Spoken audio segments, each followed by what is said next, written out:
this one is the age-old question that all of us electric players have been staring at for years. And I've certainly got an answer to this one. But why doesn't, whenever you get the pedal in, you check it out, you go plug it through your amps and stuff, you sit there and you say, why doesn't this pedal sound like the demo? You know why. Demos suck, people. Demos suck. Okay, there's a reason why we say this. And this is between us. We're brothers, and we are passionate about this topic because no matter what you plug your gear through, if it's anything similar to the video, it still doesn't sound right because it's not your guitar. It's not that pickup. It's not. It didn't go through the same signal chain after it was recorded. Different room. Everything's different. A different speaker, different picks, different strings, a different way you're attacking the string. Yeah. It's a hard question, but it's also a very easy question. Yeah. Right? Why doesn't the pedal sound like the demo? Let's all say it together, guys. Because demos suck. They really do. I love listening to a demo to check out a pedal, see what it does. And I'm not saying we'll never play something. Oh, shout out to Gearman Dude, by the way. You know where we're coming with that. So. Not to say they're not useful. There's tons of good uses for demos.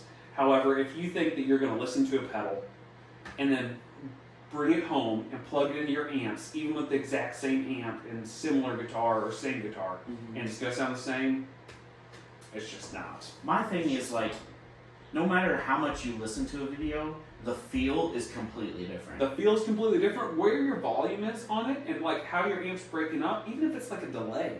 In theory, a digital delay, it should sound, well, if you're just pushing a little bit more input into it, you're going to overdrive that signal anyway. I mean, we've all ran into a million problems with it. You know, if you've listened to any demo for any length of time and bought a pedal because of it, you've ran into this problem. I just like, when you think of overdrive, alright, for instance, you take full tone OCD, Yep. right? You play it, it's got like kind of thick lead lines when you're playing single note stuff. Yeah. And then you think of like transparent, sorry, I had to say the word, transparent overdrive, and you have like a Timmy. Well, that lead line doesn't feel anything like it, but it's supposed to be like a transparentish. I know OCD might be mid-rangey, I get that. And a Timmy's transparent.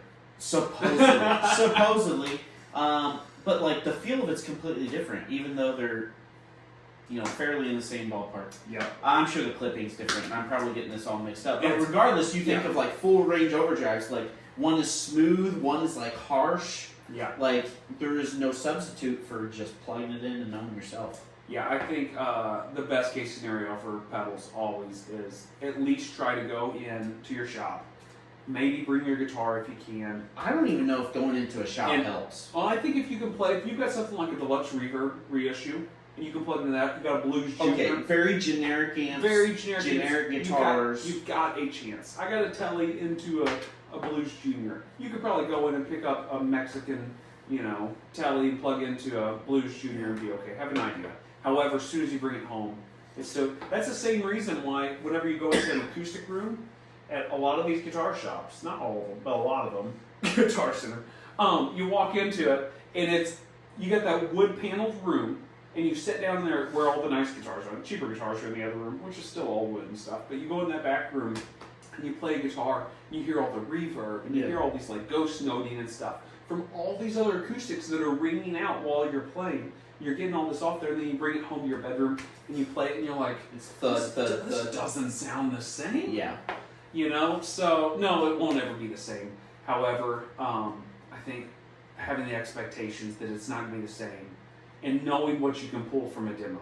You know, I know that it's kind of in this gain range, and I know that EQ-wise, because I think my best chances has been like listening to multiple demos from other people, and pieces of demos, because then I can get like, well, all the demos kind of had this in common.